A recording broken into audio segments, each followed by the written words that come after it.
format de primeur frais, ça s'appelle Potager City. Oui, et Potager City est consacré aux produits locaux et aux produits frais.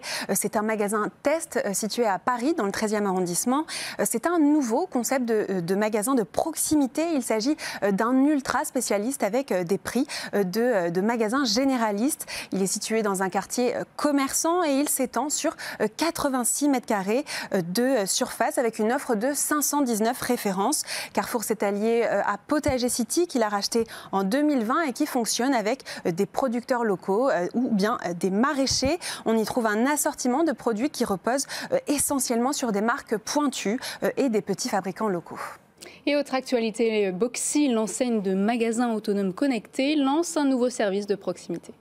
Oui, et ce sera dès le mois de mars. Boxy va tester l'installation d'un distributeur de pain et de viennoiserie accolé à son magasin du Chesnay. L'idée ici, c'est de développer des moments de consommation. La demande d'avoir en effet du pain frais était très forte de la part des clients et des élus qui accueillent les Boxy. La start-up, elle, bénéficie d'une grande croissance. En 3 ans, le nombre de ces magasins a été multiplié par 4. L'an dernier, elle a levé également 25 millions d'euros. Aujourd'hui, la start-up parie sur de nouveaux service avant de commercialiser son concept en franchise dès l'année prochaine.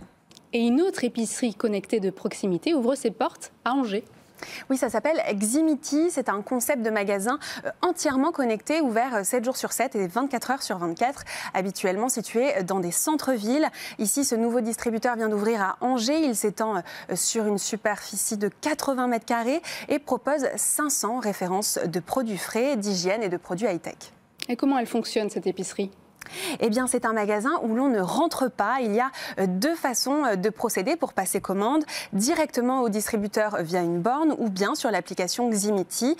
Et c'est un robot qui prépare votre commande à l'intérieur. Alors, Ximity a été développé en franchise depuis sa création, depuis 2018, et compte à ce jour 35 points de vente. Et il compte d'ailleurs ouvrir le double d'ici à la fin de l'année. Autre actualité, Noz, la chaîne de magasins de déstockage, vient d'acquérir le stock de Made.com.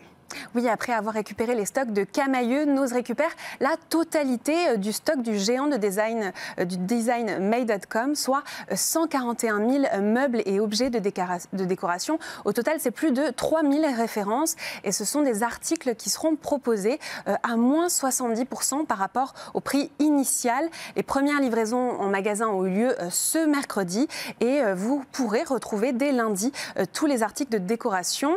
Le stock de Made.com est situé lui à Anvers et Noz a envoyé 450 camions pour transporter la marchandise dans 294 magasins Noz et cela dans un délai de 6 semaines. Alors pour rappel, l'enseigne de déstockage Noz détient 300 magasins en France pour un chiffre d'affaires annuel de 550 millions d'euros. Et enfin, l'enseigne La Fourche développe de nouvelles initiatives en faveur du pouvoir d'achat des Français. Oui, et tout d'abord avec un gel des prix de 55 produits du quotidien. On retrouve des marques nationales et des produits de la marque La Fourche. L'idée, c'est bien sûr de préserver le pouvoir d'achat de ses adhérents en jouant sur les marges. Et puis, il y a également une sélection de produits à moins de 2 euros. Au total, c'est 90 produits du quotidien qui sont concernés. On trouve de la farine, du lait, du savon de Marseille. C'est une initiative qui avait été également mise en place l'an dernier, au tout début de la crise. Alors, ce sont des initiatives qui s'inscrivent dans l'ADN de La Fourche pour rendre le bio accessible à tous avec des prix bas. Merci Eva pour ce journal. On vous retrouve la semaine prochaine.